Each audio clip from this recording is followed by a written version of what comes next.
Good morning po. Tayo po'y mag-aral ng salita ng Diyos, 1 Corinthians chapter 1 verse 18. Ang mensahe tungkol sa pagkamatay ni Kristo sa krus ay kahangalan para sa mga taong naliligaw ng landas. Ngunit ito'y kapangyarihan ng Diyos para sa ating mga naliligtas. The cross, pag-usapan natin ngayon, yung totoong kahulugan ng kamatayan ng ating Panginoong Hesukristo doon po sa krus.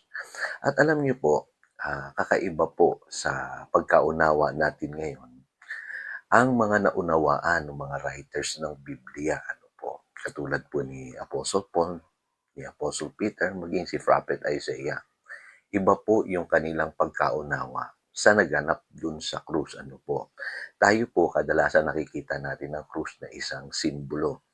At pagka inaalala po natin ang kamatayan ng Panginoong Hesus, tuwing mahal na araw, ang naaalala natin ay yung drama na naganap sa kanyang buhay, yung kanyang paghihirap, ilang beses siyang nadapa, hinampas, at nakikita natin very emotional na nadadala tayo doon sa kanyang suffering. Pero wala tayong understanding patungkol doon sa spiritual meaning ng ginawa ng Panginoong Hesukristo. At marami sa atin, dahil nga po sa kakulangan ng kaalaman, maling-mali po yung interpretasyon natin sa kamatayan ng Panginoong Hesukristo.